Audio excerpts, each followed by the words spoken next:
어느 날 갑자기 그분이 제게 물으셨습니다. 혜진 씨, 72세 재벌 회장과 결혼한다면 어떨 것 같소? 그 순간 저는 그저 웃음으로 넘겼습니다. 하지만 그 질문이 제 인생을 완전히 뒤바꿔 놓을 줄은 상상도 못했습니다. 그날 이후 제 삶은 마치 동화처럼 화려해졌다가 순식간에 끔찍한 악몽으로 변해버렸습니다. 처음엔 모든 게 완벽했습니다. 명품 옷, 보석, 세계 각지로의 여행. 56세의 평범한 빵집 아줌마였던 제가 누구보다 사랑받는 재벌가의 사모님이 되었지요. 그런데 결혼식을 올리고 신혼여행에서 돌아온 그날부터 그의 진짜 모습이 드러나기 시작했습니다. 첫날 밤 그의 차가운 눈빛과 함께 내뱉은 말을 절대 잊을 수 없습니다. 그렇게 시작된 끔찍한 고통의 나날들. 그 이야기를 여러분들께 들려드리려고 합니다. 사연을 시작하기 전 여러분께 꼭 부탁드립니다. 구독과 좋아요, 그리고 알림 설정까지 해주시면 정말 감사하겠습니다. 제 이야기가 같은 상황에 처한 다른 분들에게 경각심과 용기를 줄 수 있기를 간절히 바랍니다. 그리고 댓글로 응원 부탁드리겠습니다. 여러분의 작은 응원이 저 같은 피해자들에게 큰 힘이 됩니다. 그럼 지금부터 제 이야기를 들려드리도록 하겠습니다. 안녕하세요. 저는 경상북도 경주에서 작은 베이커리를 운영하는 56세 윤혜진이라고 합니다. 남편과 사별한 지 7년이 넘었지만 여전히 그의 빈자리가 크게 느껴지는 날들이 많았습니다. 그래도 제가 직접 반죽하고 굽는 빵으로 손님들이 행복해하는 모습을 보며 하루하루 버텨왔습니다. 경주의 골목길에 자리 잡은 스위트, 모먼트, 베이커리는 규모는 작지만 단골 손님들의 사랑을 받는 곳이었습니다. 남편이 떠난 후에도 이 작은 가게를 지키며 혼자서 모든 일을 해왔지요. 아침 일찍 일어나 반죽을 준비하고 오븐을 데우고 진열대를 정리하고 바쁜 일상 속에서 외로움을 잊으려 노력했습니다. 혜진 씨, 경주 미술관에서 자선 전시회가 열린대요. 한번 가보시는 건 어떨까요? 항상 가게만 지키시니 기분 전환도 필요하실 텐데. 베이커리 단골 손님 중 한 분이 건네주신 초대장을 받아들며 잠시 망설였습니다. 미술관이라 남편과 함께였다면 자주 갔을 텐데 혼자서는 한 번도 가본 적이 없었거든요. 응, 가게는 어떡하지? 그날 빵 주문도 몇 개 들어와 있는데. 하루쯤 일찍 문 닫으셔도 될 것 같아요. 혜진 씨도 가끔은 쉬셔야죠. 그분의 따뜻한 격려에 용기를 내어 전시회에 참석하기로 했습니다. 그날이 제 인생의 큰 전환점이 될 줄은 그때는 전혀 알지 못했지요. 전시회 당일 가게 문을 평소보다 일찍 닫고 집으로 돌아와 옷장을 열었습니다. 평소엔 빵 냄새가 밴 앞치마와 편한 옷만 입다 보니 마땅히 입을 만한 옷이 없더군요. 한참을 뒤적이다 남편의 마지막 선물이었던 하늘색 원피스를 꺼내 입었습니다. 거울 앞에 서니 오랜만에 여성스러운 모습이 낯설게 느껴졌습니다. 경주 미술관은 생각보다 사람들로 붐볐습니다. 지역 유지들과 관광객들이 모여 작품을 감상하고 있었지요. 저는 조용히 구석에서 그림들을 바라보며 걸었습니다. 솔직히 그림에 대해서는 잘 몰라서 그저 색감과 분위기만 느끼고 있었어요. 이 작품은 어떻게 보세요? 갑자기 들려온 깊은 남성의 목소리에 놀라 고개를 돌렸습니다. 키가 크고 은발이 멋지게 흐르는 신사가 저를 바라보고 있었습니다. 나이는 70대 초반으로 보였지만 깔끔한 슈트 차림에 카리스마 있는 눈빛이 인상적이었습니다. 죄송해요. 저는 미술에 대해서는 잘 모르거든요. 그런 솔직한 답변이 오히려 좋군요. 요즘 사람들은 다들 아는 척하니까요. 그분은 미소를 지으며 자신을 소개했습니다. 한경수입니다. 이번 전시회의 후원자 중 한 사람이고요. 그 이름을 듣는 순간 TV에서 본 적 있는 유명한 건설 재벌 회장님이라는 것을 알아차렸습니다. 한경수 회장님의 그룹은 전국의 수많은 건물과 아파트 단지를 건설한 대기업이었지요. 갑자기 긴장이 되어 말문이 막혔습니다. 혹시 스위트 모먼트 베이커리 사장님 아니세요? 놀라서 그를 바라보니 그가 부드럽게 웃었습니다. 맞아요. 어떻게 아셨죠? 저는 경주에 올 때마다 종종 들르곤 했어요. 특히 당신이 만드는 크루아상이 정말 맛있더군요. 아마 저를 기억 못하실 거예요. 항상 조용히 들어왔다 나갔으니까요. 순간 기억이 났습니다. 항상 고급 승용차에서 내려 베이커리에 오셔서 크로아상과 커피를 주문하시던 신사분이 한경수 회장님이었다니. 늘 공손하게 인사하고 조용히 자리에 앉아 있다가 가셔서 인상에 남아 있었지만 그분이 이렇게 유명한 재벌 회장님일 줄은 상상도 못했습니다. 아, 맞아요. 항상 창가 자리에 앉으시던 분이시죠? 기억해 주시다니 영광입니다. 혼자 오신 것 같은데 괜찮으시다면 함께 전시회를 둘러보시겠어요? 이 화가의 작품에 대해 조금 알고 있어서 설명해 드릴 수 있을 것 같은데요. 평소 같았으면 정중히 거절했을 텐데 그날은 왜인지 고개를 끄덕이고 말았습니다. 오랜 시간 홀로 지내며 느꼈던 외로움이 그날따라 더 크게 느껴졌던 걸까요? 전시회를 함께 둘러보는 동안 한경수 회장님은 자연스럽게 대화를 이끌어 갔습니다. 그림에 대한 해박한 지식은 물론 경주의 역사와 문화에 대해서도 많은 이야기를 들려주셨어요. 특히 베이커리 운영에 관한 진심, 어린 질문들이 인상적이었습니다.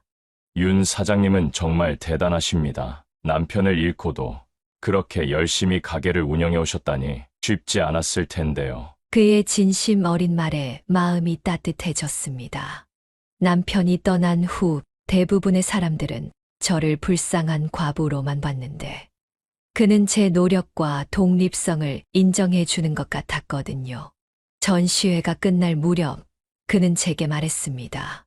다음 주 토요일에 경주에서 와인 시음회가 열립니다. 제가 후원하는 행사인데 혜진 씨를 특별 게스트로 초대하고 싶은데 어떨까요? 항상 다른 사람들을 위해 빵을 굽느라 자신을 위한 시간은 없으셨을 것 같아서요. 그 순간 가슴이 두근거리기 시작했습니다. 이게 데이트 신청인가? 56세의 나이에 이런 설렘을 느낄 줄은 몰랐습니다. 그게 제가 가게를 운영하다 보니 토요일 저녁 가게 문 닫으신 후에요. 부담 갖지 마시고 그냥 오랜 단골 손님으로서 드리는 제안입니다. 망설이다가 결국 그의 제안을 받아들였습니다. 집으로 돌아와 침대에 누워 생각해보니 오랜만에 누군가와 의미 있는 대화를 나눈 것이 즐거웠습니다. 남편이 떠난 후 처음으로 여자로서의 설렘을 느끼는 것 같아 스스로도 놀랐습니다. 그날 이후로 한경수 회장님과 종종 만나게 되었습니다. 와인 시음회, 클래식 음악회, 때로는 그냥 조용한 저녁 식사.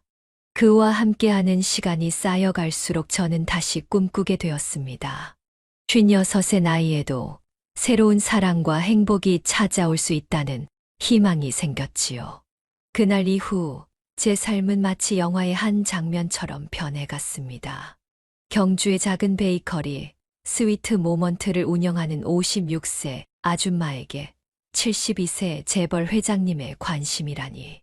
처음엔 단순한 호의라고 생각했지만 그의 행동은 분명 그 이상이었습니다. 와인 시음회 다음 주 한 회장님은 또다시 제 베이커리를 찾아오셨습니다.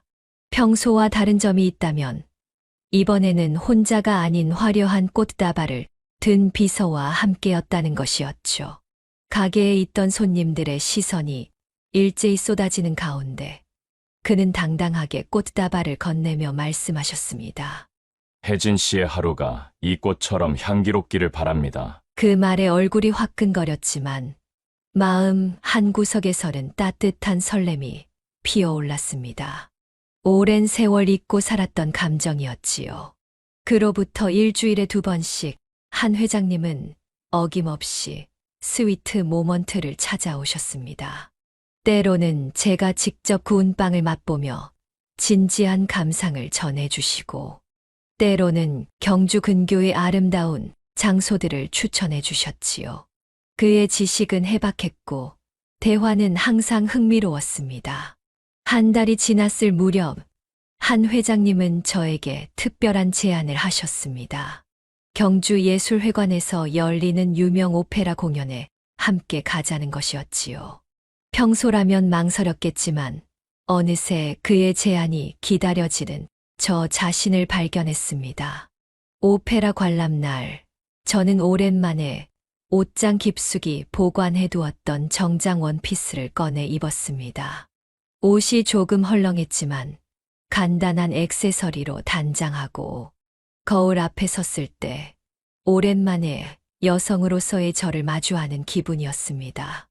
약속 시간보다 일찍 예술회관에 도착했는데 한 회장님은 이미 입구에서 기다리고 계셨습니다. 평소의 슈트 차림이 아닌 정장 턱시도를 입으신 모습이 더욱 품이 있어 보였지요. 그는 저를 보자마자 환한 미소를 지으며 다가오셨습니다. 오늘 밤 달빛보다 더 아름다우십니다. 그 말에 가슴이 두근거렸습니다. 남편이 떠난 후 7년 만에 듣는 칭찬이었기에 더욱 특별하게 느껴졌을지도 모릅니다. 오페라는 라 트라비아타였습니다. 불행한 운명의 여주인공 비올레타의 이야기에 저도 모르게 눈물을 흘리고 있는데 한 회장님이 조용히 손수건을 건네주셨습니다. 그 순간 우리의 손이 스쳤고 마치 전류가 흐르는 듯한 설렘이 온몸을 관통했습니다. 공연이 끝난 후 한 회장님은 경주 최고급 레스토랑으로 저를 안내했습니다. 촛불이 드리워진 테이블에 앉아 와인을 마시며 우리는 오페라에 대한 감상을 나누었습니다. 그의 문화적 소양은 놀라웠고 이야기를 풀어가는 방식은 마치 베테랑 교수님 같았지요. 사실 혜진 씨를 처음 봤을 때부터 특별한 느낌이 있었습니다. 갑작스러운 그의 고백에 저는 잠시 말을 잃었습니다. 그가 이어서 말했습니다.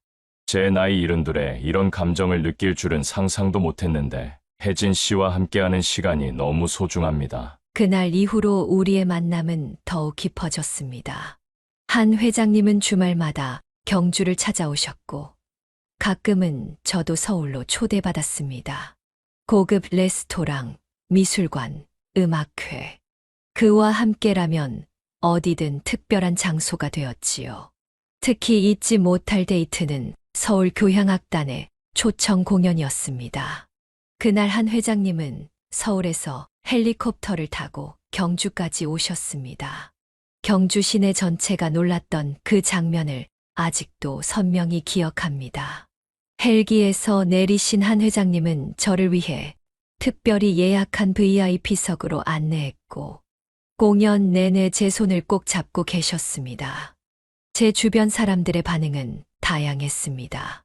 오랜 단골 손님들은 제가 다시 활기를 찾은 것을 기뻐했지만 일부는 우리의 나이 차이와 배경 차이를 걱정했지요. 특히 친구 미숙이는 솔직하게 걱정을 표현했습니다. 혜진아, 그 사람 너무 잘 나가는 사람 아니야? 진심으로 널 좋아하는 걸까? 하지만 저는 이미 한 회장님에게 마음이 기울어 있었습니다. 그의 세련된 매너, 깊은 지식, 그리고 무엇보다 저를 바라보는 따뜻한 눈빛에 점점 더 빠져들고 있었지요. 데이트를 거듭할수록 한 회장님은 더욱 과감해지셨습니다. 경주 최고의 호텔 스위트룸에서의 촛불 디너, 직접 찾아주신 빈티지 와인, 그리고 제 손목에 끼워주신 다이아몬드, 브레이슬릿. 모든 것이 꿈 같았습니다. 한 회장님은 제 베이커리에도 관심을 보이셨습니다. 그는 스위트 모먼트를 확장하는 방안을 제안하셨고, 심지어 경남 거제시에 분점을 낼 수 있도록 도와주겠다고 하셨습니다. 그곳에 한경수 그룹의 새 리조트 단지가 들어설 예정이라며 관광객들에게 제 빵을 알릴 좋은 기회가 될 거라고 하셨지요. 처음에는 사양했지만 그의 진심 어린 제안에 결국 감사히 받아들이기로 했습니다. 함께 데이트를 시작한 지 2달쯤 지났을 때 한 회장님은 저를 경주 인근의 한 리조트로 초대하셨습니다. 아름다운 호수가 내려다 보이는 레스토랑에서 최고급 코스 요리를 즐기던 중 그는 주머니에서 작은 상자를 꺼내셨습니다. 그 순간 제 심장은 멈출 듯 했습니다. 56세의 나이에 이런 상황을 맞이하게 될 줄은 정말 상상도 못했으니까요. 그러나 이것은 단순한 선물이 아니었습니다. 한 회장님이 내미는 그 상자 안에는 눈부시게 빛나는 다이아몬드 반지가 들어 있었습니다. 혜진 씨, 남은 인생을 저와 함께 해주시겠습니까? 제 나이 72에 이런 부탁을 드리는 것이 주제 넘을 수도 있지만 당신을 만난 후 제 삶은 완전히 달라졌습니다. 그의 청혼은 갑작스러웠지만 어쩌면 제 마음 깊은 곳에서는 이미 예감하고 있었는지도 모릅니다. 베이커리로 찾아오는 그의 발걸음, 주말마다 이어진 데이트, 그리고 점점 깊어지는 대화들. 우리의 관계는 자연스럽게 이 순간을 향해 흘러왔던 것 같습니다. 다음 날 아침 베이커리를 열면서도 머릿속은 온통 그의 청혼으로 가득했습니다. 반죽을 치면서도 오븐에 빵을 넣으면서도 그의 말이 귓가에 맴돌았지요. 단골 손님들은 제 얼굴이 유난히 상기된 것을 알아차리셨지만 그 이유를 말하기엔 아직 이른 것 같아 그저 미소로 답할 뿐이었습니다. 그날 저녁 평소보다 일찍 문을 닫고 오랜 친구 미숙이를 만났습니다. 한경수 회장님의 청혼 이야기를 들은 미숙이의 표정은 복잡했습니다. 혜진아, 정말 행복하다면 난 내 편이야. 하지만 그 사람 진짜 널 사랑하는 거 맞지? 미숙이의 걱정을 이해했습니다. 재벌 회장님과 작은 베이커리 주인. 우리는 너무나 다른 세계에 살고 있었으니까요.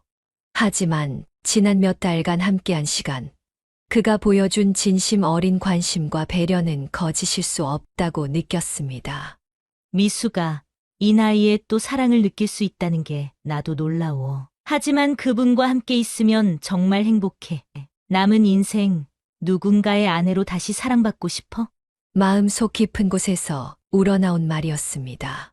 남편이 떠난 후 7년간 혼자 지내며 느꼈던 외로움, 그리고 이제 다시 채워지는 마음의 빈자리. 미숙이는 묵묵히 제 손을 잡아주었습니다. 일주일의 고민 끝에 저는 한 회장님께 전화를 걸었습니다. 떨리는 목소리로 청혼을 받아들이겠다고 말씀드렸지요. 전화기 너머로 들려오는 그의 기쁨 가득한 목소리에 저도 모르게 눈물이 흘렀습니다. 정말 기쁩니다. 혜진 씨, 약속드립니다. 남은 평생 당신을 행복하게 해드릴게요. 결혼 준비는 생각보다 빠르게 진행되었습니다. 한 회장님 측에서 모든 것을 완벽하게 준비해 주셨지요. 저는 그저 끌려가듯 웨딩드레스 피팅, 예식장 방문, 신혼여행 계획 등을 따라가기만 했습니다. 때로는 이 모든 일이 꿈같이 느껴졌습니다. 경주에서 평범하게 빵을 굽던 제가 이제는 한국 최고의 건설 재벌과 결혼을 앞두고 있다니. 가끔은 거울 속 화려한 드레스를 입은 제 모습이 낯설게 느껴지기도 했습니다. 결혼식 날이 다가올수록 주변의 시선은 더욱 뜨거워졌습니다. 경주 시내의 소문이 퍼지자 베이커리 단골 손님들이 축하와 함께 걱정을 전하기도 했습니다. 그런 관심 속에서도 저는 오직 한 가지 생각뿐이었습니다. 이제 다시 누군가의 아내가 된다는 것. 남은 인생을 사랑하는 사람과 함께 보낼 수 있다는 행복감이었지요. 결혼식 전날 밤 마지막으로 스위트 모먼트를 찾았습니다. 이제는 제가 직접 운영하지 않게 될 이곳. 반죽 냄새가 가득한 주방을 둘러보며 지난 10년간의 추억을 떠올렸습니다. 그리고 새롭게 시작될 제 인생을 위해 조용히 기도했지요. 결혼식은 최고급 호텔에서 치러졌습니다. 제한된 하객만 초대한 작은 예식이었지만 그 어떤 예식보다 품격 있고 아름다웠습니다. 흰색 드레스를 입고 입장할 때 한 회장님의 눈에 맺힌 감동의 눈물을 보며 저도 가슴이 뭉클했습니다. 혜진 씨, 오늘이 제 인생 최고의 날입니다. 그의 진심 어린 속삭임에 모든 걱정이 사라지는 듯 했습니다. 그렇게 저는 평범한 베이커리 주인에서 한경수 그룹 회장 부인으로 새 삶을 시작했습니다. 결혼식 후 우리는 몰디브로 신혼여행을 떠났습니다. 한 회장님이 개인 전용기를 타고 인도양의 푸른 낙원으로 향하는 여정이었지요. 평생 해외여행 한 번 해본 적 없던 제가 비즈니스석을 타고 신혼여행을 간다니 정말 꿈만 같았습니다. 비행기 안에서도 한 회장님은 세심하게 저를 배려해 주셨고, 긴 비행 시간 동안 우리는 앞으로의 계획에 대해 많은 이야기를 나눴습니다. 몰디브에 도착한 우리는 전용 보트를 타고 한 회장님이 예약한 프라이빗 아일랜드 리조트로 향했습니다. 에메랄드빛 바다 위에 지어진 수상빌라는 마치 천국과도 같았습니다. 투명한 바닥을 통해 바다 속 물고기들이 보이는 객실, 개인 수영장, 그리고 24시간 대기하는 버틀러 서비스까지. 모든 것이 완벽했지요. 몰디브의 아름다운 석양이 수평선 너머로 사라지고 밤하늘의 별들이 반짝이기 시작했습니다. 수상빌라의 테라스에서 저녁 식사를 마친 후 한 회장님은 샴페인을 따라 주셨습니다. 반짝이는 바다와 촛불 아래 그의 모습은 여전히 멋있고 품이 있어 보였지만 왠지 모르게 식사 내내 그의 목소리에서 느껴지던 미묘한 변화가 저를 불안하게 만들었습니다. 이제 당신은 한경수 그룹 회장의 아내입니다. 그에 걸맞은 품위를 갖추셔야 해요. 샴페인 잔을 부딪히며 그가 한 말에 저는 미소로 답했지만 내심 의아했습니다. 지금까지 제가 품위 없이 행동한 적이 있었나요? 하지만 그의 따뜻한 미소에 금세 그런 생각을 떨쳐버렸습니다. 밤이 깊어가고 우리는 침실로 향했습니다.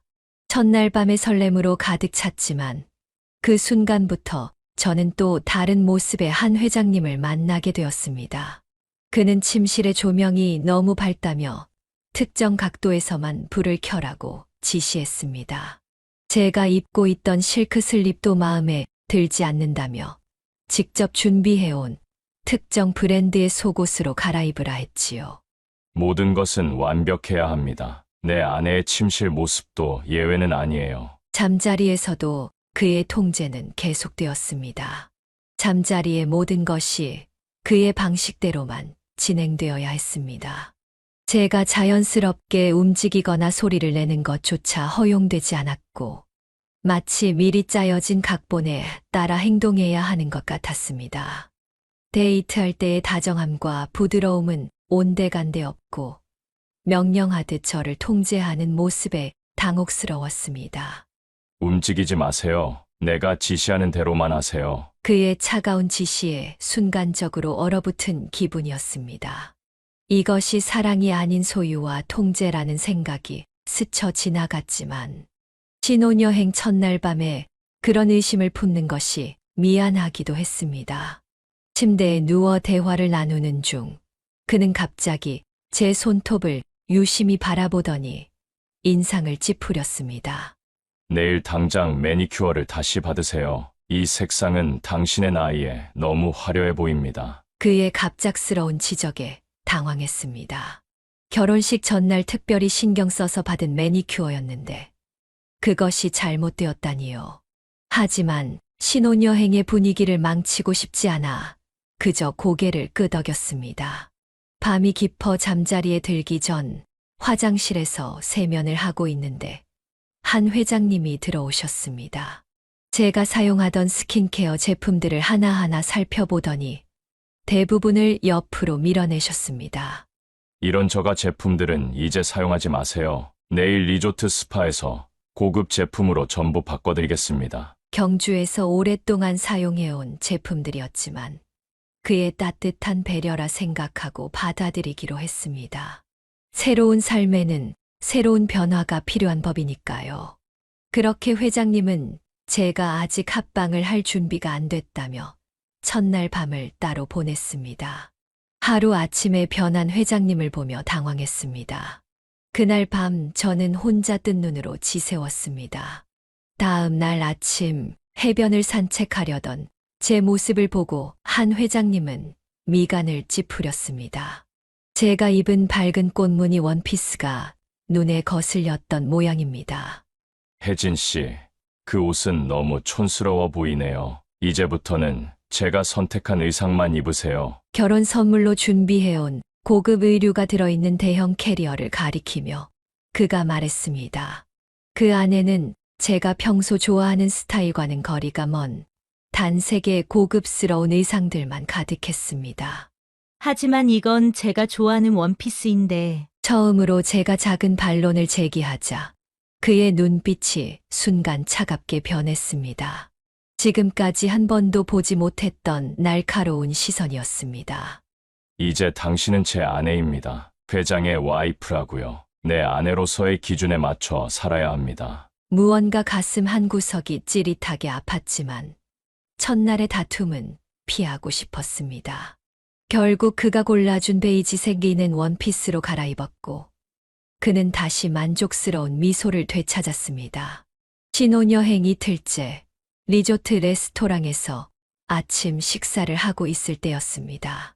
제가 좋아하는 통밀빵에 잼을 듬뿍 발라 먹으려는 순간 한 회장님이 제 손을 살짝 잡았습니다. 그렇게 많은 잼은 살이 찔 뿐 아니라 당뇨의 위험도 있어요. 앞으로는 식단에도 신경 써야 합니다. 베이커리를 운영하며 빵과 과자를 마음껏 먹던 제 습관이 이제는 문제가 된 것 같았습니다. 그의 말이 걱정에서 비롯된 것임을 알면서도 이런 사소한 지적들이 반복될수록 마음은 점점 무거워졌습니다. 하루하루 지날수록 한 회장님의 지적은 더욱 구체적이고 빈번해졌습니다. 제 걸음걸이, 말투, 웃는 모습, 심지어 물 마시는 방식까지 모든 것이 그의 기준에 맞춰 교정되어야 했습니다. 식사할 때 소리를 내지 마세요. 품위 있는 숙녀는 항상 조용히 음식을 즐깁니다. 그렇게 활짝 웃으면 주름이 생깁니다. 미소는 입꼬리만 살짝 올리는 정도로 충분해요. 그 목걸이는 너무 평범해 보이네요. 내가 준비한 진주 세트를 착용하세요. 신혼여행 넷째 날, 저는 리조트 수영장에서 혼자 시간을 보내고 있었습니다. 한 회장님은 비즈니스 미팅이 있다며 객실에서 화상회의를 하고 계셨지요. 잠시나마 홀로 있는 시간이 오히려 편안하게 느껴졌습니다. 그때 문득 스마트폰에 저장된 스위트 모먼트 사진들을 보게 되었고, 예전에 자유롭고 행복했던 순간들이 그리워졌습니다. 회의를 마치고 나온 한 회장님이 제 휴대폰을 슬쩍 보더니 미간을 찌푸렸습니다. 이제 과거는 잊으세요. 당신의 새로운 삶은 나와 함께 시작되었습니다. 그의 말에 순간 반박하고 싶은 마음이 들었지만 결국 아무 말도 하지 못했습니다. 신혼여행인데 다툼을 만들고 싶지 않았거든요. 하지만 그날 밤 침대에 누워 천장을 바라보며 생각했습니다. 이것이 정말 내가 꿈꿔왔던 결혼 생활인가? 한 회장님의 아내가 되기 위해 윤혜진으로서의 정체성을 모두 버려야 하는 걸까? 몰디브에서의 마지막 날, 해변 산책을 하며 용기를 내어 솔직한 대화를 시도했습니다. 회장님, 저를 많이 신경 써주시는 건 알지만 가끔은 제가 저답게 살 수 있으면 좋겠어요. 그 말에 한 회장님은 잠시 걸음을 멈추더니 제 양 어깨를 부드럽게 잡았습니다. 그의 눈빛은 다시 제가 처음 반한 그 따뜻한 모습으로 돌아와 있었습니다. 미안해요. 혜진 씨, 당신을 너무 사랑하다 보니 모든 것이 완벽했으면 하는 마음에 그랬어요. 하지만 앞으로는 조금 더 여유를 갖겠습니다. 그 순간만큼은 모든 것이 다시 좋아질 거라는 희망이 생겼습니다. 하지만 서울로 돌아간 후 시작된 일상은 몰디브에서의 약속과는 전혀 다른 방향으로 흘러갔습니다. 몰디브에서 서울로 돌아온 후 저는 완전히 다른 세계에 발을 디딘 듯한 느낌이었습니다. 한 회장님의 강남 펜트하우스는 경주의 제 작은 집과는 비교도 할 수 없을 만큼 웅장하고 화려했습니다. 그러나 이 넓은 집에서 제 공간은 갈수록 좁아졌습니다. 신체적인 공간이 아닌 제 삶의 자유로운 영역이 말입니다. 첫 아침, 저는 평소처럼 일찍 일어나 커피를 마시며 창밖을 바라보고 있었습니다. 오랜 베이커리 운영 습관으로 새벽 5시면 자연스럽게 눈이 떠졌거든요. 그때 한 회장님의 비서가 조용히 다가와 종이 한 장을 건넸습니다. 사모님, 오늘의 일정표입니다. 황당했습니다. 일정표라니요? 이날 처음 받아든 그 종이에는 분 단위로 쪼개진 하루 일과가 꼼꼼하게 기록되어 있었습니다. 그렇게 저녁 9시 취침 시간까지 제 하루는 철저하게 계획되어 있었습니다. 처음에는 그저 웃으며 넘기려 했지만 한 회장님이 아침 식사를 하러 나오셨을 때 제 손에 들린 일정표를 보고 진지하게 물으셨습니다. 혜진 씨, 일정표 확인하셨나요? 오늘부터는 그대로 따라주세요. 그날부터 제 삶은 완전히 달라졌습니다. 무려 56년을 자유롭게 살아온 제가 이제는 누군가가 정해준 시간표에 따라 움직여야 했습니다. 기상시간, 식사시간은 물론 무엇을 먹고 어디를 가고 누구를 만나는지까지 모두 정해진 대로 따라야 했지요. 처음 며칠은 정말 힘들었습니다. 몇 분만 지각해도 기다리고 있던 운전기사가 즉시 한 회장님에게 보고했고 계획에 없는 행동을 하려고 하면 즉시 저지당했습니다. 한 번은 쇼핑몰에서 마음에 드는 옷을 발견하고 구경하려던 차에 동행하던 비서가 조용히 말했습니다. 사모님, 회장님께서 선택해 두신 브랜드 외에는 착용을 금지하셨습니다. 마치 감옥에 갇힌 것 같았지만 한 회장님은 이것이 모두 저를 위한 것이라 말씀하셨습니다. 그리고 실제로 제가 경험하게 된 삶의 수준은 분명 전과는 달랐습니다. 최고급 피부과에서의 정기적인 관리, 유명 강사들의 개인 교습, 미슐랭 레스토랑에서의 식사, 겉으로 보기엔 누구나 부러워할 만한 완벽한 생활이었지요. 가장 큰 변화는 제 외모였습니다. 결혼 일주일 만에 저는 완전히 다른 사람이 되어 있었어요. 전문 스타일리스트가 매일 아침 와서 제 옷차림을 결정했고, 헤어와 메이크업 아티스트가 한 회장님의 취향에 맞게 저를 꾸며주었습니다. 혜진 씨, 당신을 위한 특별 주문 의상들이에요. 이제 한경수 그룹 회장 부인으로서 어디를 가든 완벽하게 보여야 합니다. 한 회장님이 건네준 옷장에는 제가 평생 보지 못한 호화로운 의상들이 가득했습니다. 하지만 그 옷들은 모두 그의 취향이었죠. 저는 밝은 색상과 편안한 옷을 좋아했지만 그 옷장에는 오직 고급스러운 느낌의 어두운 색상 옷들만 있었습니다. 네이비, 버건디, 다크 그린. 단 하나의 밝은 색상도 찾아볼 수 없었지요. 화장도 마찬가지였습니다. 평소 저는 가볍게 립스틱 정도만 바르곤 했는데 이제는 매일 아침 1시간씩 화장에 투자해야 했습니다. 그러나 그 결과는 역설적이게도 자연스러운 느낌을 주는 메이크업이었습니다.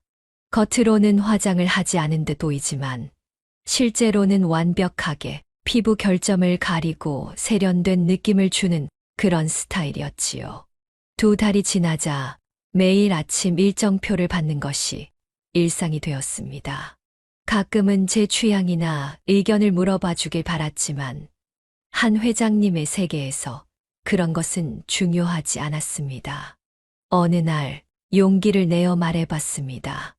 회장님, 다음 주 화요일은 제가 경주에서 단골이었던 미숙이 생일인데 잠시 방문해도 될까요? 그의 대답은 단호했습니다. 불가능합니다. 그날 오후 3시에 중요한 자선 행사가 있어요. 당신이 반드시 참석해야 합니다. 그렇게 제 인생의 작은 선택권들은 하나씩 사라져갔습니다. 심지어 화장실에 가는 시간까지도 계획에 맞춰야 하는 날이 있었습니다. 특히 한 회장님과 함께하는 공식 행사가 있는 날은 모든 것이 초 단위로 통제되었지요. 이런 일상에 서서히 익숙해질 무렵 한 회장님의 생일이 다가왔습니다. 저는 특별한 선물을 준비하고 싶었습니다. 그동안 빼앗긴 자유에 대한 불만도 있었지만 그래도 남편을 진심으로 축하해 주고 싶었거든요. 그래서 일정표에 없던 시간을 내어 강남의 유명 파티쉐를 찾아가 직접 케이크 만드는 법을 배웠습니다. 생일 당일 저는 새벽부터 일어나 정성껏 케이크를 준비했습니다. 베이커리를 운영했던 솜씨로 만든 정성 가득한 초콜릿 케이크였지요. 한 회장님이 기뻐할 것이라 기대했는데 혜진 씨, 이게 뭡니까? 오전 9시에 라페어에서 특별 주문한 케이크가 도착할 예정입니다. 그리고 오늘 당신은 10시까지 헤어와 메이크업을 마치고 제가 준비한 드레스를 입으셔야 해요. 제 정성을 무시하고 마치 일정표에서 벗어난 것이 큰 실수라도 된 것처럼 말하는 한 회장님을 보며 가슴이 아팠습니다.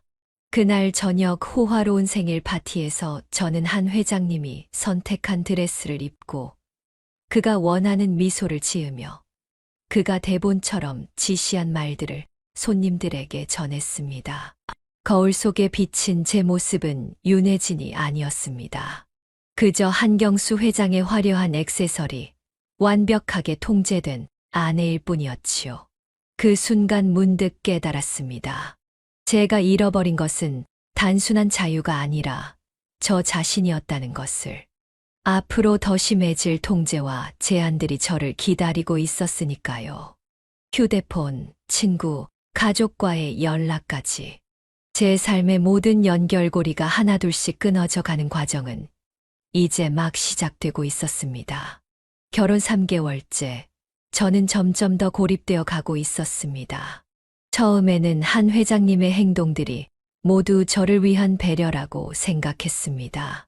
경주의 작은 베이커리에서 갑자기 재벌가의 사모님이 되었으니 적응을 위해 그가 도와주는 것이라 여겼지요. 하지만 점점 그 배려의 진짜 의도가 드러나기 시작했습니다. 어느 날 아침 평소처럼 휴대폰으로 오랜 친구 미숙이에게 문자를 보내려 했습니다. 그런데 연락처가 보이지 않았어요. 분명 저장해 두었는데 말이죠.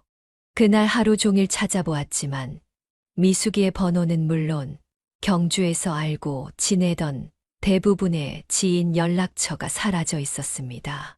저녁 식사 시간, 용기를 내어 한 회장님께 물었습니다. 회장님, 제 휴대폰에 있던 친구들 연락처가 모두 사라졌어요. 혹시 아세요? 그는 음식을 천천히 씹으며 대답했습니다. 혜진 씨, 당신의 새로운 지위에 맞지 않는 인맥은 정리했습니다. 베이커리 단골 손님들, 동네 주민들, 그런 관계는 이제 필요 없어요. 마치 심장이 얼어붙는 기분이었습니다. 제 허락도 없이 제 인맥을 정리했다니요?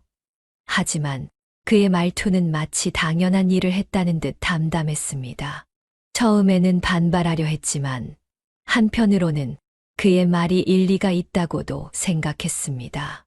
이제 제 사회적 위치가 달라졌으니 교류하는 사람들도 달라져야 할지 모른다는 생각이 들었지요. 그래서 그날은 별다른 말 없이 받아들였습니다. 일주일 후 제가 손수 만든 빵을 선물로 들고 경주의 오랜 친구들을 방문하려 했을 때 현관 앞에서 경호원이 저를 막아섰습니다. 사모님, 외출 계획이 오늘 일정표에 없습니다. 회장님께서 허락하지 않으셨습니다. 어리둥절한 제게 그날 오후 한 회장님은 차분히 설명했습니다. 혜진 씨, 이제 당신은 누구나 알아보는 유명인사입니다. 안전을 위해서라도 사전 허가 없는 외출은 금지해야 해요. 특히 경주의 옛 친구들, 그들은 돈을 요구하거나 당신을 이용하려 할 수 있어요. 그의 말에 섬뜩함을 느꼈지만 한편으로는 걱정해주는 마음이 느껴져 고마웠습니다. 실제로 결혼 후 몇몇 지인들이 갑자기 연락해 투자를 부탁하거나 도움을 요청한 적이 있었거든요. 그래서 그의 통제가 제 보호를 위한 것이라 스스로를 위로했습니다. 그러나 시간이 지날수록 상황은 악화되었습니다. 제 휴대폰은 매일 밤 한 회장님의 비서에게 제출해야 했고, 통화 내역과 메시지는 모두 검열되었습니다. 처음에는 이것도 안전을 위한 조치라고 생각했지만, 곧 그것이 순전한 통제라는 사실을 깨달았지요. 한 달 후, 오랜만에 경주에서 올라온 몇몇 친구들과 강남에 카페에서 만나기로 약속했습니다. 물론 한 회장님의 허락을 받았고 일정표에도 기록되어 있었지요. 그러나 약속 당일 갑자기 일정이 변경되었다는 통보를 받았습니다. 혜진 씨, 오늘 한 그룹 임원 부인들과의 차 모임이 잡혔습니다. 당신의 친구들과의 약속은 취소했으니 걱정 마세요. 상처받은 마음을 감추며 물었습니다. 하지만 회장님, 제 친구들은 경주에서 일부러 올라왔는데요. 그의 얼굴이 순간 차갑게 굳었습니다. 혜진 씨, 당신의 진짜 친구는 이제 우리 가족들입니다. 그런 시골 친구들이 무슨 소용이죠? 그날 밤 몰래 공중전화를 찾아 미숙이에게 연락했습니다. 겨우 번호를 외우고 있었기에 가능했던 일이었죠. 미숙이는 제 목소리에 놀라며 걱정했습니다. 혜진아, 괜찮니? 전화도 안 받고 메시지도 답장 없어서 다들 걱정했어. 그제서야 알았습니다. 제 휴대폰으로 오는 친구들의 연락은 모두 차단되고 있었던 거예요. 아무도 제게 연락할 수 없었고, 저 역시 누구에게도 연락할 수 없었습니다. 완벽한 고립이었지요. 얼마 후, 한 회장님은 제 휴대폰을 새 것으로 교체했습니다. 최신형 명품 스마트폰이었지만, 이미 모든 설정이 끝난 상태였고, GPS 추적 기능이 항상 켜져 있었습니다. 연락처는 한 회장님이 승인한 사람들만 있었고, 통화는 녹음되었으며, 모든 메시지는 한 회장님과 공유되었습니다. 결혼 6개월 차, 저는 거의 완전히 외부와 단절된 채 살고 있었습니다. 경주의 친구들과는 연락이 끊겼고, 새로 사귀는 사람들은 모두 한 회장님의 철저한 검증을 거친 안전한 인물들 뿐이었습니다. 한 그룹 임원들의 부인들, 고위 공직자의 배우자들, 재벌가 사모님들. 그들과의 교류는 항상 형식적이고 피상적이었지요. 아무도 진짜 저에게 관심이 없었고, 그저 한경수 회장 부인으로만 대했습니다. 가끔은 제가 강남의 호화로운 아파트에 갇힌 새 같다는 생각이 들었습니다.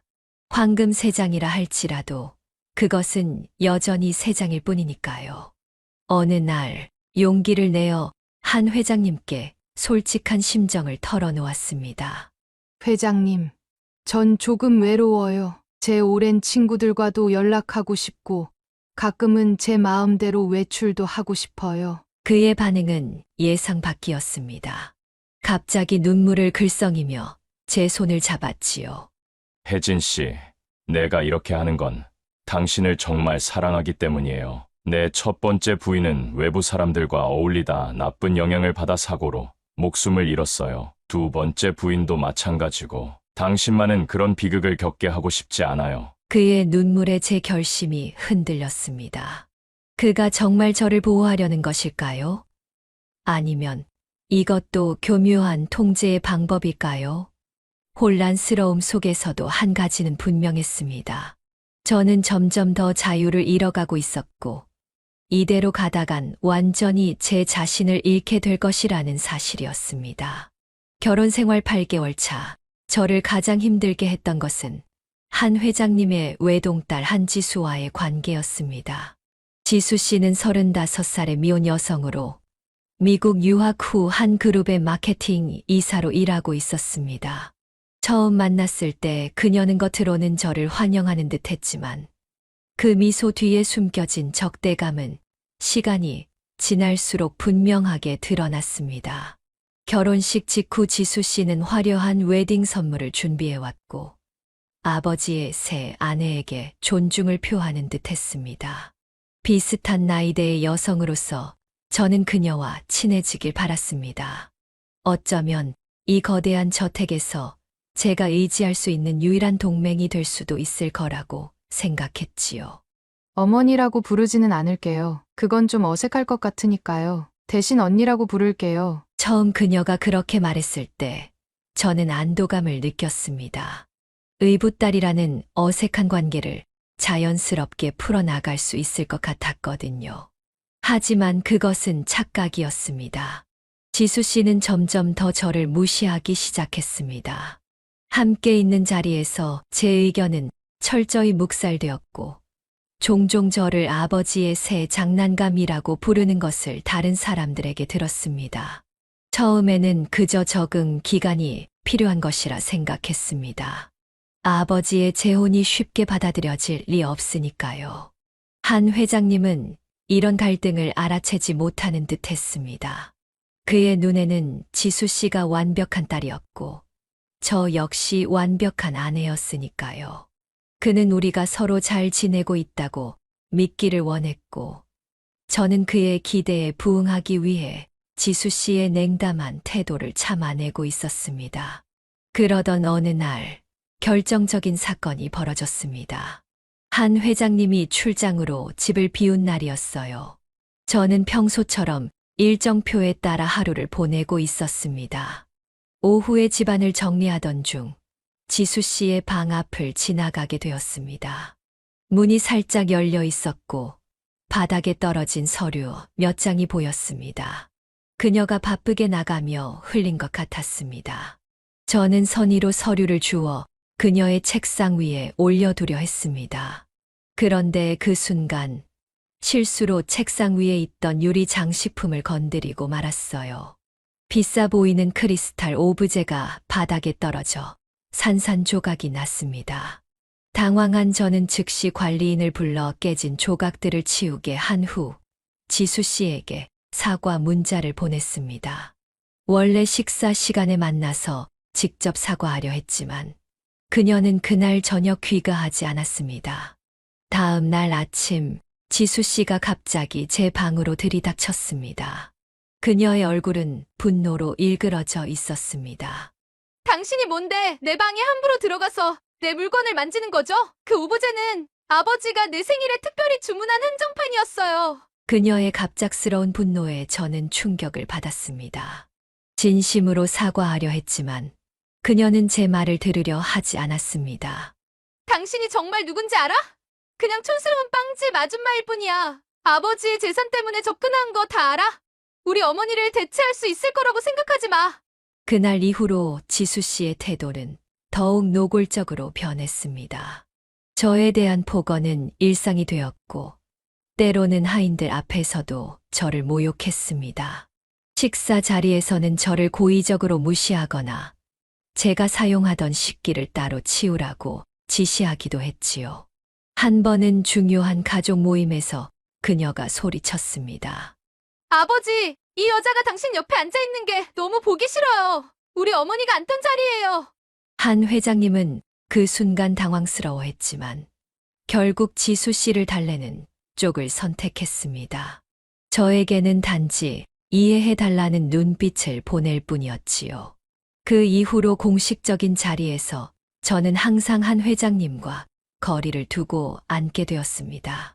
가장 견디기 힘들었던 것은 지수 씨가 하인들에게 저를 감시하도록 지시한 것이었습니다. 그녀는 자신의 충직한 하인들을 통해 제 일거수일투족을 보고받았고 때로는 사소한 실수를 아버지에게 부풀려 이야기했습니다. 아버지, 혜진 씨가 오늘 당신 서재에 들어가서 뭔가를 찾아봤대요. 김 집사가 직접 봤대요. 사실은 한 회장님이 읽으라고 준 책을 가지러 들어간 것뿐이었지만 지수 씨의 말은 마치 제가 무슨 음모라도 꾸미는 것처럼 들리게 했습니다. 한 회장님은 그런 지수 씨의 말을 대부분 적당히 넘기셨지만 가끔은 저를 의심스러운 눈으로 바라보기도 했습니다. 지수 씨의 방해는 거기서 그치지 않았습니다. 그녀는 제가 받는 일정표에 자신의 일정을 끼워 넣어 제가 한 회장님과 함께할 시간을 빼앗았습니다. 제가 한 회장님과 둘만의 시간을 갖기로 한 날에는 항상 급한 일이 생겨 그녀가 끼어들었지요. 시간이 지날수록 저는 이 집에서 환영받지 못하는 손님처럼 느껴졌습니다.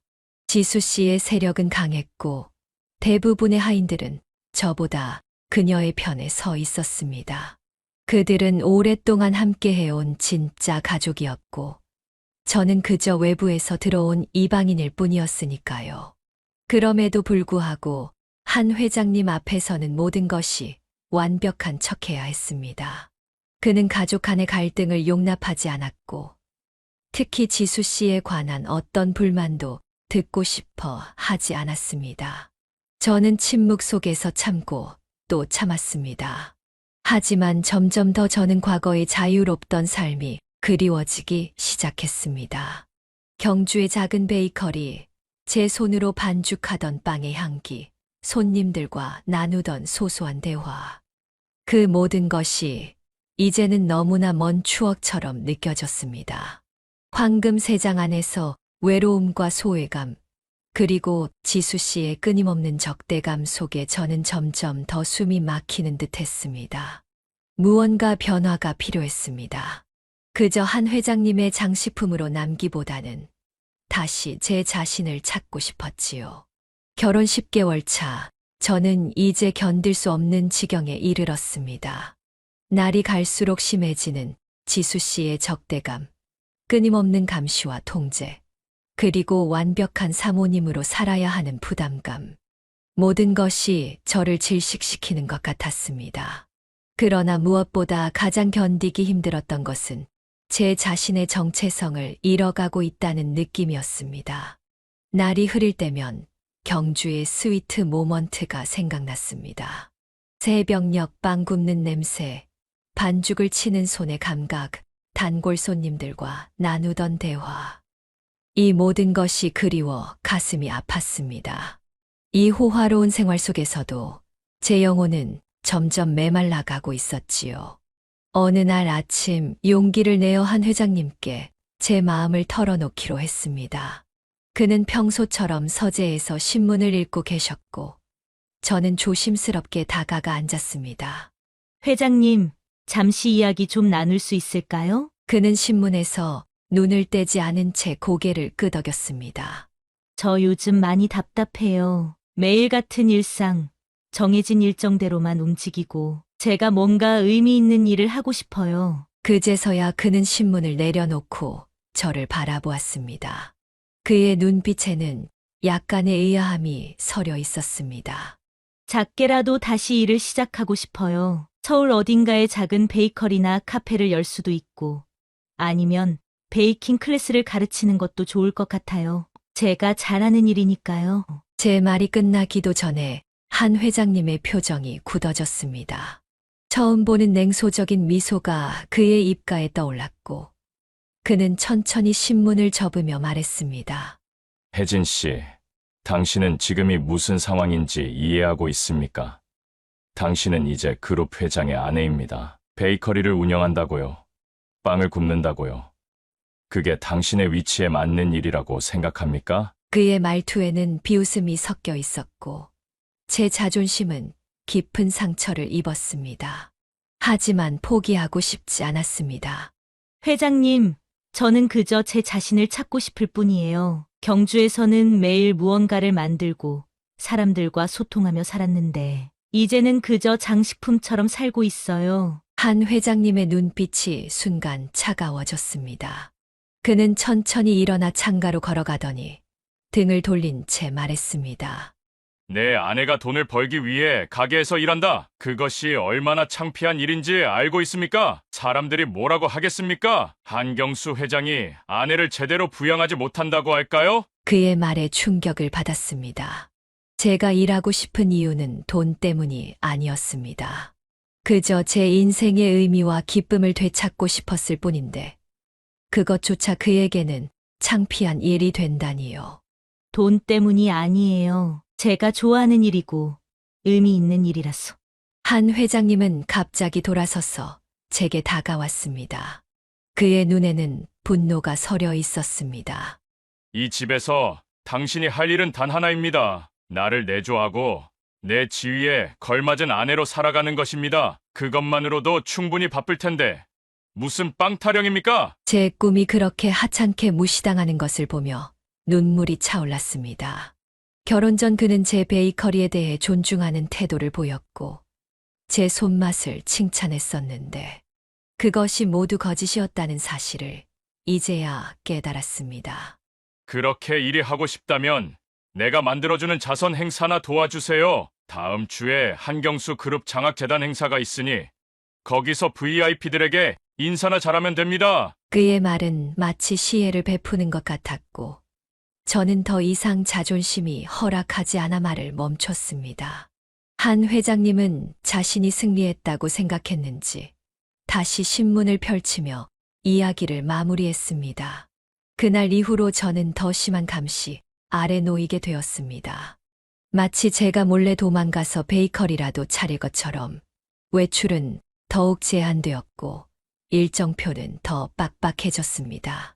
한 회장님은 제게 더 많은 자선 활동을 맡겼지만 그것은 모두 그의 사업적 이미지를 위한 것일 뿐이었습니다. 가끔 몰래 베이킹을 하고 싶어 주방에 들어가면 항상 누군가가 감시하듯 따라왔습니다. 한 번은 파티세리 레시피 책을 보고 있다가 지수 씨에게 발각되어 모욕을 당하기도 했습니다. 여전히 빵집 아줌마 꿈을 못 버렸나 봐요? 아버지가 얼마나 실망하실지 생각해봤어요. 하루하루가 감옥살이 같았습니다. 밖으로는 온갖 화려함과 특권을 누리는 삶이었지만 내면은 점점 더 메말라가고 있었습니다. 그렇게 몇 주가 지나고 저는 깊은 우울감에 빠져들었습니다. 아침에 일어나기조차 힘들었고 거울 속 제 모습은 점점 더 생기를 잃어갔습니다. 한 회장님은 그런 제 상태를 적응 과정이라며 무시했고 오히려 더 많은 사회 활동을 강요했습니다. 제가 베이킹을 통해 찾던 작은 위안마저 빼앗긴 채 저는 완전히 길을 잃은 듯 했습니다. 그러던 어느 날, 한 회장님이 해외 출장을 떠난 사이, 저는 우연히 그의 서재에 들어가게 되었습니다. 평소라면 절대 허용되지 않는 일이었지만, 그날따라 집안에 아무도 없었고, 저는 그저 조용한 공간에서 책이라도 읽고 싶었습니다. 서재의 책장을 둘러보던 중, 실수로 책상 위의 서류철을 건드렸고, 그것이 바닥에 떨어지면서 내용물이 흩어졌습니다. 황급히 서류들을 주워 담으려는데 한 장의 문서가 눈에 들어왔습니다. 그것은 의료 기록처럼 보였고 위쪽에는 한 회장님의 첫 번째 부인 이름이 적혀 있었습니다. 그 순간 제 손이 얼어붙는 것 같았습니다. 바닥에 흩어진 서류들 사이에서 눈에 들어온 것은 한 회장님의 첫 번째 부인 이정희 씨의 의료 기록이었습니다. 심장마비로 인한 급사라고 공식적으로 알려진 그녀의 사망 원인이 사실은 약물 과다 복용이었다는 기록이 적혀 있었습니다. 떨리는 손으로 서류를 넘기자 더 충격적인 내용들이 눈에 들어왔습니다. 이정희 씨의 혈액 검사 결과에는 평소 복용하지 않던 강력한 수면제와 항우울제가 과다 검출되었다는 기록, 그리고 그녀가 사망하기 몇 달 전부터 정신적 불안정으로 인해 자택에서 안정 요양 중이었다는 내용이 있었습니다. 더 깊이 파고들수록 서류들은 끔찍한 진실을 드러냈습니다. 이정희 씨는 사실상 자택에 감금된 상태였고, 한 회장님의 지시로 고용된 간병인들의 의해 약물이 투여되고 있었던 것입니다. 특히 충격적이었던 것은 사망 직전의 기록이었습니다. 환자 이정이 남편과의 불화로 인한 우울증 심화, 수면 장애와 불안, 증상 악화, 지속적인 약물 치료 필요함. 이 기록 아래에는 한 회장님의 친필 메모가 적혀 있었습니다. 절대 외부인 접촉 금지. 약물 용량 점진적 증가 지시함. 숨이 막힐 듯한 충격 속에서 저는 다른 서류철로 눈을 돌렸습니다. 그곳에는 두 번째 부인 박소연 씨에 관한 기록이 있었습니다. 소연 씨 역시 공식적으로는 갑작스러운 심장마비로 사망한 것으로 알려져 있었지만 실제 기록은 전혀 달랐습니다. 불면증 치료를 위한 약물 복용 중 과다 섭취로 인한 호흡 정지. 이것이 소연 씨의 실제 사망 원인이었습니다. 그리고 첫 번째 부인과 마찬가지로 그녀 역시 사망 전 몇 달간 자택 요양 중이었고 외부와의 접촉이 완전히 차단되어 있었습니다. 가장 끔찍했던 것은 보안 프로토콜이라는 제목의 문서였습니다. 그곳에는 한 회장님의 아내들에 대한 감시와 통제 방법이 상세히 기록되어 있었습니다. 모든 통화 및 메시지 감시, GPS를 통한 스문의 시간, 위치 추적, 가족 및 친구와의 접촉 단계적 차단, 문제 행동 발생 시 자택 감금 및 약물 투여, 외부인 접촉 시 경호원 동행, 대화 기록. 이 모든 것이 2명의 전 부인에게 적용되었던 것이고 그들은 모두 의문의 죽음을 맞이했습니다. 순간 머릿속에 한 회장님이 했던 말이 떠올랐습니다. 내 첫 번째 부인은 외부 사람들과 어울리다 나쁜 영향을 받아 사고로 목숨을 잃었어요. 두 번째 부인도 마찬가지고. 그 말이 이런 끔찍한 진실을 감추고 있었다니. 제 심장이 미친 듯이 뛰기 시작했고 온몸이 얼음장처럼 차가워졌습니다. 저 역시 같은 패턴 속에 있었습니다. 외부와의 단절, 스문의 시간 감시, 점진적인 통제 강화. 그리고 제가 문제 행동을 보이자 감시는 더 심해졌습니다. 당신은 세 번째 부인이에요. 이번에는 실수하지 않을 거예요. 책상 서랍 깊숙이 보관된 메모장에 적힌 한 회장님의 필체였습니다. 그 순간 저는 이것이 단순한 통제가 아닌 생명을 위협하는 상황임을 깨달았습니다. 제가 만약 계속 문제를 일으킨다면 저 역시 전 부인들과 같은 운명을 맞이하게 될 것입니다. 다급하게 서류들을 휴대폰으로 촬영한 후 원래 있던 대로 정리해 놓았습니다. 손이 너무 떨려 몇 번이나 실수할 뻔했지만 어떻게든 서류들을 제자리에 넣고 서재를 빠져나왔습니다. 방으로 돌아와 문을 잠그고 촬영한 사진들을 다시 확인했습니다. 착각이 아니었습니다. 이것은 살인에 가까운 끔찍한 행위였고 저 역시 같은 위험에 처해 있었습니다. 그날 밤 저는 잠을 이루지 못했습니다. 한 회장님이 해외에서 돌아오면 어떻게 행동해야 할지, 어떻게 이 상황에서 빠져나갈 수 있을지 생각하느라 머리가 터질 것 같았습니다. 혹시 제가 서재에 들어갔다는 사실이 발각되면 어떻게 될까? 생각만 해도 공포에 떨렸습니다. 다음 날 아침 한 회장님으로부터 전화가 왔습니다. 평소와 같은 부드러운 목소리였지만 이제 그 이면에 숨겨진 냉혹함을 알아차릴 수 있었습니다. 혜진 씨, 잘 지내고 있나요? 내일 저녁에 귀국합니다. 당신이 많이 보고 싶네요. 그의 말에 온몸에 소름이 돋았지만 최대한 평소와 같은 목소리로 대답했습니다. 네, 저도 회장님이 빨리 돌아오시기를 기다리고 있어요. 전화를 끊은 후 저는 과감한 결정을 내렸습니다. 이대로 있다가는 전 부인들과 같은 운명을 맞이할 것이 분명했습니다. 탈출해야 했습니다.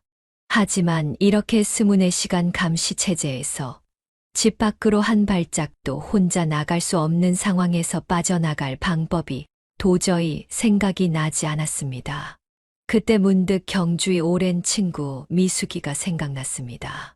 한 회장님은 제 휴대폰을 통제하고 있었지만 집안의 컴퓨터를 통해 이메일을 보낼 수는 있을 것입니다.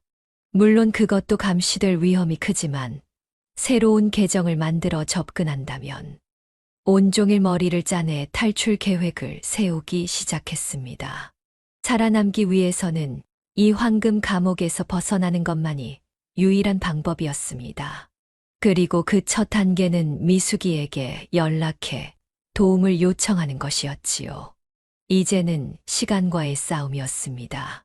한 회장님이 귀국하기 전에 제가 그의 비밀을 알게 되었다는 사실이 들통나기 전에 반드시 이곳을 탈출해야 했습니다. 그렇지 않으면 저는 세 번째 심장마비 피해자가 될 것이었으니까요. 한 회장님이 귀국하기 전날 저는 복잡한 감정 속에서 마지막 준비를 했습니다. 전날 밤 감시의 눈을 피해 집안 서재의 컴퓨터를 이용해 새로운 이메일 계정을 만들었고 미숙이에게 긴급 메시지를 보냈습니다. 미수가, 나 혜진이야. 급한 상황이야. 내일 오후 3시 강남역 근처 카페에서 만나자. 목숨이 달린 문제야. 절대 이 메일에 답장하지 마. 어떻게든 올게. 짧지만 절박한 메시지였습니다. 더 자세한 설명은 위험했습니다. 컴퓨터 사용 기록이 남을 테니까요. 메일을 보낸 후 즉시 메시지함을 비우고 인터넷 기록도 삭제했습니다. 이메일 계정은 기억해뒀다가 나중에 다시 접속하기 위함이었죠. 그날 밤은 거의 잠을 이루지 못했습니다. 한 회장님의 전 부인들처럼 약물에 중독되어 생을 마감할지도 모른다는 공포가 저를 뒤덮었습니다. 그래도 침착함을 유지하며 탈출 계획을 다시 한번 점검했습니다. 아침이 밝았고 평소처럼 일어나 아침 식사를 준비했습니다. 하인들 앞에서는 아무 일도 없는 듯 평소와 같은 표정을 유지하는 게 중요했습니다. 그들 중 누가 한 회장님에게 충성하는지 알 수 없었으니까요. 오늘은 기분이 좋네요. 쇼핑도 좀 하고 싶어요. 식사를 하던 집사에게 대화를 건네며 자연스럽게 말했습니다. 평소와 다른 행동은 의심을 살 수 있었기에 쇼핑은 가끔 허락되던 활동이라 자연스러웠습니다. 네, 사모님, 운전기사에게 준비하라고 전하겠습니다. 혹시 특별히 가시고 싶은 곳이 있으신가요? 강남 쪽으로 가고 싶어요. 새로 오픈한 명품 매장이 있다고 들었거든요. 집사는 수상쩍은 기색 없이 고개를 끄덕였습니다. 저는 최대한 평소와 같은 모습으로 준비를 했습니다. 단, 한 가지 달랐던 것은 옷 속에 숨겨둔 현금과 소지품이었습니다. 그동안 조금씩 모아둔 비상금과 결혼 전 사용하던 신분증, 그리고 증거가 담긴 휴대폰을 챙겼습니다. 오후 2시 저는 한 회장의 전용 차량에 탑승했습니다. 항상 그렇듯 운전기사 외에도 경호원이 동행했습니다. 이들을 따돌리는 것이 가장 큰 관건이었습니다. 오늘은 제가 혼자 쇼핑하고 싶어요. 경호원은 멀리서 지켜봐 주세요. 운전기사가 백미러로 의심스러운 눈빛을 보냈지만 제가 한 회장님의 아내라는 점에서 완전히 거부할 수는 없었습니다. 강남의 고급 쇼핑몰에 도착했고 저는 여러 매장을 둘러보는 척하며 시간을 끌었습니다. 30분만 혼자 둘러보겠습니다. 그 후에 카페에서 만나요. 경호원에게 말한 후 저는 의류 매장으로 들어갔습니다. 그곳에서 탈의실을 이용해 겉옷을 바꿔 입고 모자와 선글라스를 착용한 후 직원용 출구로 빠져나왔습니다. 사전에 매장 구조를 파악해둔 덕분에 가능한 일이었지요. 쇼핑몰 뒷문으로 나와 재빨리 택시를 잡아탔습니다. 약속 장소인 카페까지는 불과 10분 거리였지만 추적을 피하기 위해 일부러 다른 방향으로 가달라고 요청한 후 중간에 내려 다시 다른 택시로 갈아탔습니다. 오후 3시 정각, 저는 약속한 카페에 도착했습니다. 가슴이 터질 듯이 뛰었고 혹시 뒤따라오는 사람이 있는지 계속 주변을 살폈습니다. 카페 안쪽 구석진 자리에서 미숙이가 걱정스러운 표정으로 저를 기다리고 있었습니다. 혜진아, 정말 너구나. 무슨 일이야? 메일 받고 너무 걱정됐어. 미숙이를 보는 순간 참았던 눈물이 터져 나왔습니다. 그동안의 모든 일, 한 회장님의 통제와 두 전 부인의 의문의 죽음, 그리고 제가 발견한 충격적인 서류들에 대해 모두 털어놓았습니다. 혜진아, 이건 정말 심각한 문제야. 지금 당장 경찰에 신고해야 해. 하지만 저는 고개를 저었습니다. 한 회장님의 영향력을 생각하면 단순히 경찰에 신고하는 것만으로는 부족했습니다. 더 철저한 준비가 필요했지요. 미수가, 내가 찍은 증거들이 여기 있어. 하지만 이것만으로는 부족해. 한 회장님은 너무 강력한 인맥을 가지고 있어. 법적으로 확실하게 준비해야 해. 우리는 미숙이의 사촌이 운영하는 변호사 사무실로 향했습니다. 그곳에서 정식으로 법률 상담을 받고 앞으로의 계획을 세우기로 했지요. 또한 미숙이는 제가 안전하게 숨을 수 있는 장소를 마련해 주었습니다. 그녀의 시골 친척집이었는데 강원도 깊은 산속이라 찾기 어려울 것이라 생각했습니다. 이제 어떻게 될까? 한 회장이 널 찾아낼까봐 너무 무서워. 미숙이의 걱정스러운 물음에 저는 깊은 숨을 내쉬었습니다. 분명 날 찾기 위해 모든 수단을 동원할 거야. 하지만 이번에는 도망치지 않을 거야. 정당한 법의 심판을 받게 할 거야. 그날 밤 저는 강원도로 향하는 버스에 몸을 실었습니다. 창밖으로 스쳐 지나가는 도시의 불빛들을 바라보며 이제 다시는 그 황금 감옥으로 돌아가지 않겠다고 다짐했습니다. 비록 미래가 불확실했지만 적어도 제 손에 운명을 쥐고 있다는 사실만으로도 오랜만에 자유를 느꼈습니다. 한 회장님은 제가 사라진 것을 알고 분명 경노했을 겁니다. 온 나라를 뒤집어 저를 찾을지도 모릅니다. 하지만 이제 저는 두렵지 않았습니다. 제가 가진 증거들, 그리고 진실을 밝히려는 의지가 저를 지켜줄 것이라 믿었으니까요. 강원도 산골짜기에 도착한 저는 미숙이의 친척집에 머물며 법적 절차를 준비하기 시작했습니다. 변호사와 지속적으로 연락하며 고소장을 준비했고 증거들을 정리했습니다. 그곳에서의 첫날 밤, 오랜만에 깊은 잠에 들 수 있었습니다. 강원도 산골에 숨어 지낸 지 일주일째, 저는 변호사와 함께 고소장의 마무리 작업에 몰두하고 있었습니다. 단순한 이혼이 아니라 감금, 협박, 심지어 살인 시도에 가까운 행위에 대한 고소였기에 모든 증거를 꼼꼼히 정리해야 했지요. 하지만 저와 변호사 모두 알고 있었습니다. 제가 가진 증거만으로는 한 회장님을 완전히 제압하기에 부족하다는 것을요. 그날도 저는 미숙이의 친척집 마루에 앉아 서류를 정리하고 있었습니다. 풀벌레 소리가 들리는 평화로운 오후였지요. 갑자기 미숙이가 당황한 표정으로 뛰어들어왔습니다. 혜진아, 누가 찾아왔어? 순간 제 심장이 멎는 듯 했습니다. 설마 한 회장님이 저를 찾아낸 것일까요? 얼어붙은 채 자리에서 일어서려는데 문이 열리고 뜻밖의 인물이 나타났습니다. 한지수 씨였습니다. 여기 계셨군요. 혜진 언니. 지수 씨의 모습은 서울에서 보던 것과는 사뭇 달랐습니다. 화려한 명품 옷차림이 아닌 소박한 청바지에 티셔츠 차림이었고 완벽했던 화장도 지워져 있었습니다. 무엇보다 그녀의 눈빛이 달랐습니다. 적대감 대신 깊은 피로와 슬픔이 서려 있었지요. 어떻게 날 찾았어요? 경계심 가득한 제 질문에 지수 씨는 한숨을 내쉬었습니다. 쉽지 않았어요. 하지만 언니가 이메일을 보냈던 IP 주소를 추적했고 그 후 미숙 씨를 찾아냈어요. 걱정 마세요. 아버지는 모릅니다. 저 혼자 왔어요. 그녀의 말을 믿어야 할지 판단이 서지 않았습니다. 이것이 함정일 수도 있었으니까요. 그러나 미숙이가 조용히 끄덕였습니다. 지수 씨는 정말 혼자 왔다고, 뒤에 누구도 없다고요. 지수 씨는 조심스럽게 가방에서 두꺼운 파일 하나를 꺼내 테이블 위에 올려놓았습니다.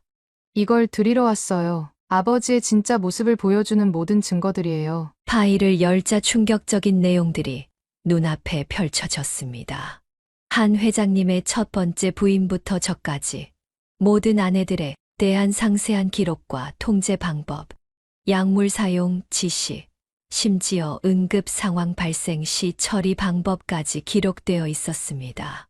모두 한 회장님의 친필 서명이 담긴 문서들이었지요. 왜 이런 걸 제게 주는 거예요? 아버지의 딸인데. 지수 씨의 눈에 눈물이 고였습니다. 그리고 그녀는 제가 상상조차 하지 못했던 충격적인 고백을 시작했습니다. 아버지가 처음 결혼했을 때 저는 겨우 5살이었어요. 이정희 어머니는 너무 다정하고 따뜻한 분이셨죠. 하지만 아버지의 통제가 시작되면서 어머니는 점점 변해갔어요.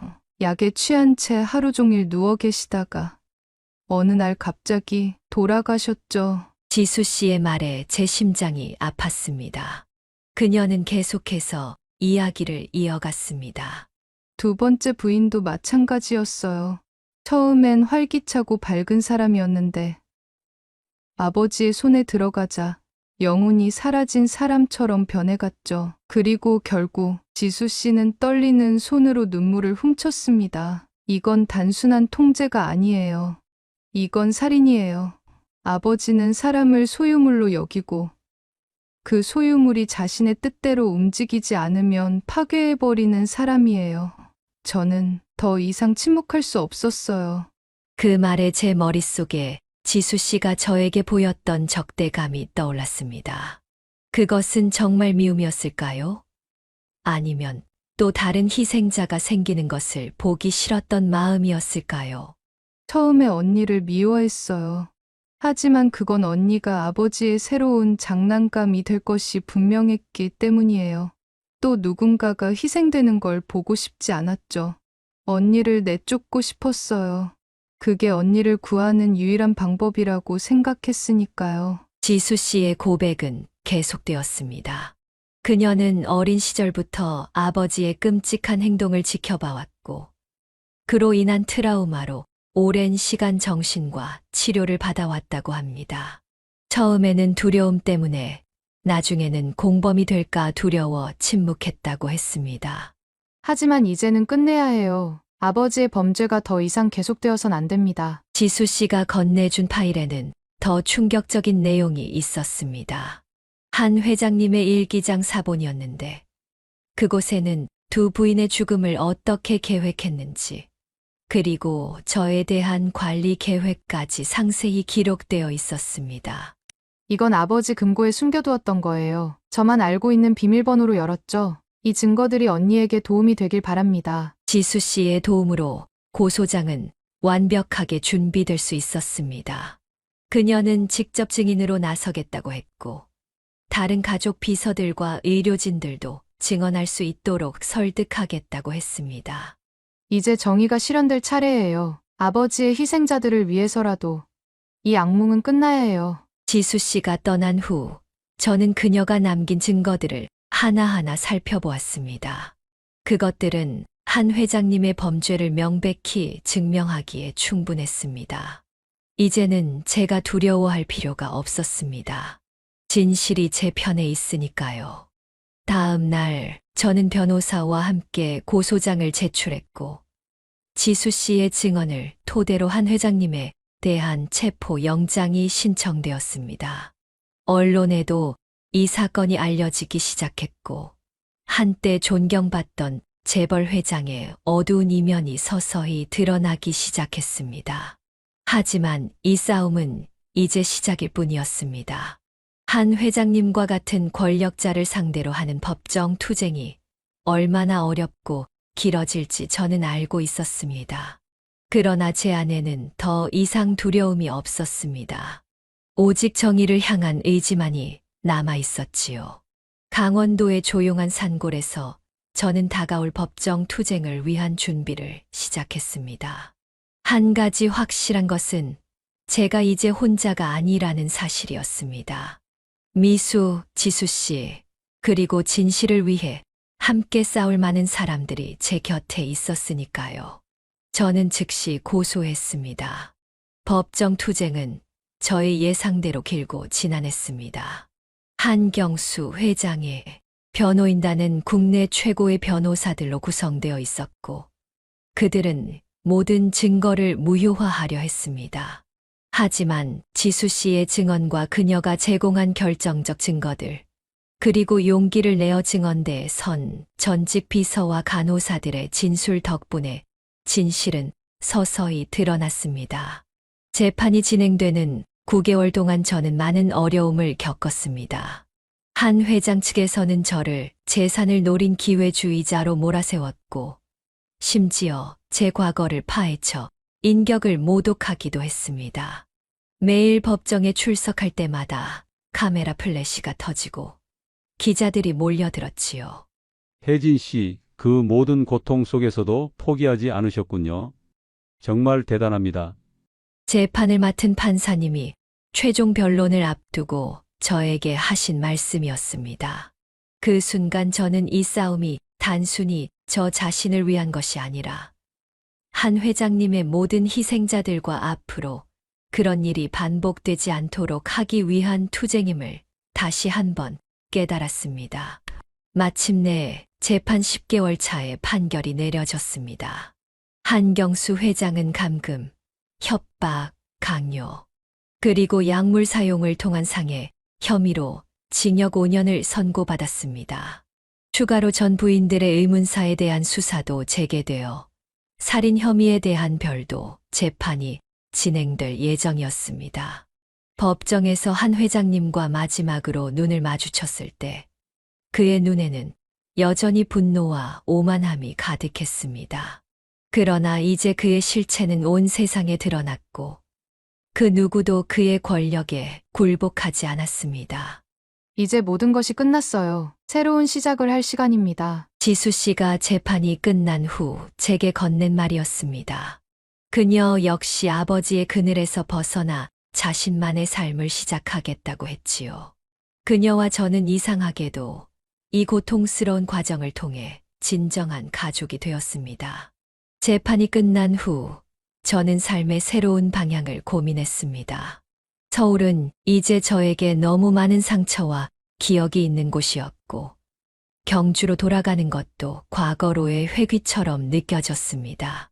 저는 완전히 새로운 시작이 필요했습니다. 그렇게 저는 전라남도 완도를 선택했습니다. 아름다운 섬과 바다가 펼쳐진 곳, 서울과는 충분히 멀어 새 출발하기 좋은 곳이었지요. 한 회장님과의 이혼 합의금 중 일부로 저는 완도의 작은 해안가 마을의 바다가 한눈에 보이는 2층 건물을 구입했습니다. 혜진아, 이제 정말 원하던 걸 할 수 있게 됐네. 미숙이는 제가 커피숍 인테리어를 하는 동안 옆에서 도우며 그렇게 말했습니다. 그녀의 말대로 저는 이제 제 삶의 주인이 되어 원하는 것을 할 수 있게 되었습니다. 1층은 커피와 베이커리를 함께 판매하는 카페로, 2층은 제 보금자리로 꾸몄습니다. 블루 호라이즌이라는 이름의 제 가게는 개업 첫날부터 동네 주민들의 관심을 받았습니다. 푸른 바다의 수평선을 의미하는 이름처럼 창문 너머로 완도의 아름다운 바다 풍경이 그대로 보이는 위치였지요. 서울에서 온 재벌 회장 부인이라는 소문이 퍼졌지만 곧 그런 호기심은 제가 만드는 빵과 커피의 맛에 대한 이야기로 바뀌었습니다. 어느 재벌 회장 부인이 새벽에 일어나서 반죽을 치겠어요? 아무도 믿지 않았죠. 매일 아침 일찍 일어나 반죽을 치고 오븐을 열고 커피 원두를 갈면서 저는 진정한 행복을 느꼈습니다. 창문 너머로 펼쳐지는 완도의 푸른 바다와 섬들, 가게를 찾는 손님들과 나누는 따뜻한 대화, 그리고 무엇보다 제 의지대로 움직일 수 있는 자유. 이 모든 것이 저에게는 그 어떤 호화로운 생활보다 소중했습니다. 가끔 지수 씨가 서울에서 내려와 며칠씩 머물기도 했습니다. 그녀는 아버지의 회사를 떠나 자신만의 작은 디자인 회사를 시작했고 서서히 상처를 치유해 가고 있었습니다. 우리는 종종 바다를 바라보며 앉아 과거의 아픔과 현재의 행복에 대해 이야기했지요. 시간이 흐르면서 고창 마을 사람들은 저를 혜진 씨 또는 빵집 사장님으로 불렀고 더 이상 한경수 회장의 전 부인이라는 꼬리표는 따라다니지 않았습니다. 제 정체성을 되찾은 것이지요. 2년이 지난 지금 블루 호라이즌은 완도에서 꽤 유명한 장소가 되었습니다. 주말이면 인근 도시에서도 찾아오는 손님들이 있을 정도니까요. 관광객들도 완도의 아름다운 풍경과 함께 제 카페를 추천 명소로 찾아주셨지요. 하지만 저에게 가장 소중한 것은 그런 성공이 아니라 매일 아침 눈을 떴을 때 느끼는 평화와 자유입니다. 56세에 시작된 제 인생의 가장 큰 시련은 결국 저를 더 강하게 만들었고 진정한 행복이 무엇인지 깨닫게 해주었습니다. 화려한 감옥에서의 삶보다 소박하지만 자유로운 삶이 저에게는 훨씬 더 값진 것이었으니까요. 어제는 오랜만에 경주에서 미숙이가 찾아왔습니다. 가게 문을 닫은 후 우리는 바다가 보이는 테라스에 앉아 와인 한 잔을 나누었지요. 혜진아, 정말 행복해 보인다. 이게 내 모습이야. 미숙이의 말에 저는 고개를 끄덕였습니다. 그렇습니다. 이것이 진짜 윤혜진의 모습이고 제가 살아가야 할 방식이었습니다. 비록 56세라는 늦은 나이에 큰 시련을 겪었지만 그 덕분에 저는 진정한 자유와 행복이 무엇인지 알게 되었습니다. 바다를 바라보며 저는 생각합니다. 인생은 예상치 못한 방향으로 흘러가기도 하지만 결국 우리 자신이 선택한 용기와 결단이 진정한 행복으로 이어진다는 것을요. 이제 저는 두려움 없이 매일을 살아갑니다. 과거의 상처를 딛고 일어선 자유로운 영혼으로서요. 여러분, 오늘 이야기는 어떠셨나요? 이 이야기가 여러분에게 작은 위로와 용기가 되었기를 바랍니다. 만약 지금 어떤 어려움 속에 있다면 혜진 씨처럼 포기하지 마시고 자신의 행복을 위해 용기를 내보세요. 모든 어두운 밤이 지나면 반드시 아침이 옵니다. 더 많은 감동적인 실화와 이야기를 원하신다면 구독과 좋아요 부탁드립니다. 알림 설정도 해두시면 새로운 이야기가 올라올 때마다 가장 먼저 만나보실 수 있습니다. 그리고 여러분의 생각이나 경험을 댓글로 남겨주시면 더 풍성한 이야기 나눔이 될 것 같습니다. 다음에도 여러분의 마음을 울리는 특별한 이야기로 찾아뵙겠습니다. 함께 해주셔서 감사합니다. 오늘도 행복한 하루 되세요.